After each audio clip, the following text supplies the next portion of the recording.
All right, everybody, welcome to today's personal development lesson. I am your host, as always, Joel Dunn. Today, we are going over an incredible leadership lesson. I mean, how many of you want to be a leader? I know I do. That's why I'm raising my hand. The thing I want to talk to you about today is leading when the outcome is unclear. So let's start with this. If you're in a season where you're doing all the right things, you're showing up, you're staying disciplined, you're keeping your integrity, but the results haven't caught up yet, here's the thing. You're not broken. You're not behind. You are currently being built. See, most people quit in a season like this not because the vision is wrong. It's because the outcome isn't obvious yet. So today, I want to talk to you about what real leadership looks like when the results are still quite far away, or clarity is quite far away, or indecision seems to be what you feel like you are at the moment. So here's the thing. Clarity comes after commitment. Because most people say, once I see it clearly, then I'll commit. Which obviously that's not how it works. Leaders live differently. You as a leader live differently. You commit before the clarity shows up. You go into the fog in the direction that you know you should be going. So think about it. Don't get clarity when you start. It's not there. You get clarity after you've taken steps of obedience, consistency, and discipline. Because if God wanted to show you a full picture beforehand and asked you to move, it wouldn't require faith. It wouldn't require a leap of faith. They don't call it a leap of knowing. They call it a leap of faith. And leadership is choosing to move forward when the map isn't complete yet. And then the next thing you need to do as the leader is you need to have faith over feelings. And let's be honest, feelings and emotion are loud. Some days you wake up confident, some days you wake up questioning everything. That's like most of my days, waking up questioning everything. Because leadership isn't about ignoring feelings, it's about letting them drive the bus. Because if you let them drive the bus, they're going to lead you based on things that don't lead in the right direction. Because you don't lead based on today's mood or today's numbers or today's opinions. Because those will always redirect you in a different path from day to day. You lead based on your calling, your values, and what you know you were asked to steward.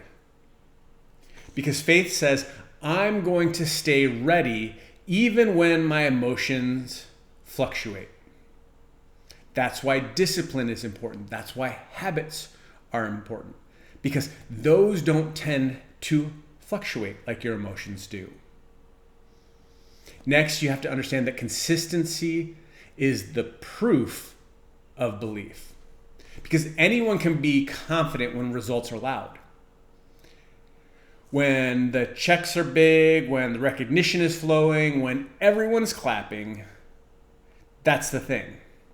But consistency in quiet times is what reveals real belief.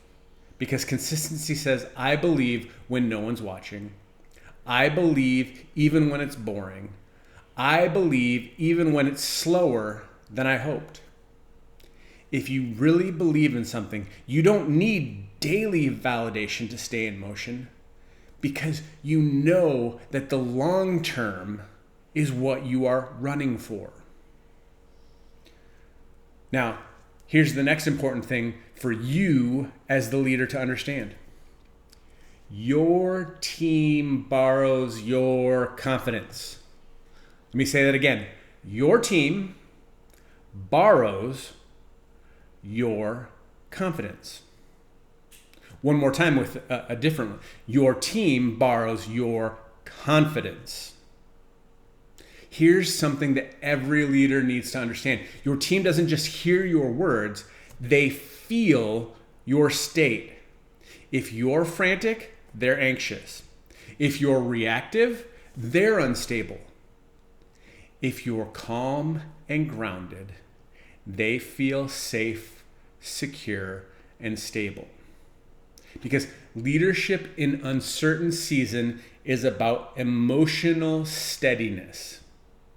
You don't need to have all the answers. I know Stephanie and I don't have all the answers.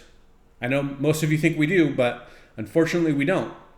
And we'll tell you that. We'll be the first ones to say, I don't know. But here's the thing, I will go find out. And just like you as a leader, you don't need to have all the answers. You just need to model the confidence in the process and knowing that you can go look for and find the answer for your team. Next thing is the season is forming you, not punishing you. I know you guys have heard me say this quite a few times. It's not happening to you, but happening for you. But when you're in the season, it doesn't feel like that. So how do you get through uncertain times? You have to look at it from a completely different perspective. If you can look at it as forming you while you're in it, it goes so much better, so much easier. Because it's easy to assume that the delay means I'm doing something wrong. But really, sometimes delays just mean you're being strengthened, your character is being refined, or your leadership capacity is being stretched so that you're capable of holding more. Because what feels like resistance is often preparation for greater responsibility. Because God doesn't promote people based on potential. He promotes based on who they've become. The season isn't wasted. It's working on and through you. So when you feel like things are down, when you feel like everything's coming against you, look back and go, man, this is refining my character. Man, this is stretching my leadership capacity. Man, on the other side of this, I'm going to have and be so much more. So again, the things that we want to do, we want to have clarity before and after commitment. We don't wait for it. We commit and then we see it. Next, we have to have faith over feelings. You need to step out in faith. You need to take a leap of faith, not a leap of feelings or a leap of fear. Next, you have to have consistency because it is the proof of belief. Then as a leader, you know that your team is borrowing your confidence, so you need to confidently do the things that you do for your team. And next, you need to realize that any season is forming you, not punishing you. It is happening for you, not to you. So let me leave you with this. Leadership isn't proven when the vision is obvious. It's proven when outcomes are still foggy. Because if you're still showing up, still leading with integrity, still choosing faith over fear, you are already winning, even if the scoreboard isn't lighting up yet. So stay steady, stay committed, stay faithful, because the fog always clears, but only for those who keep walking through it. Guys, I hope this helped. Make sure that you share this with somebody on your team so that you guys can go into the fog and come out on the other side better together. Guys, go out and make it an amazing day, and hope your week is as awesome as you are.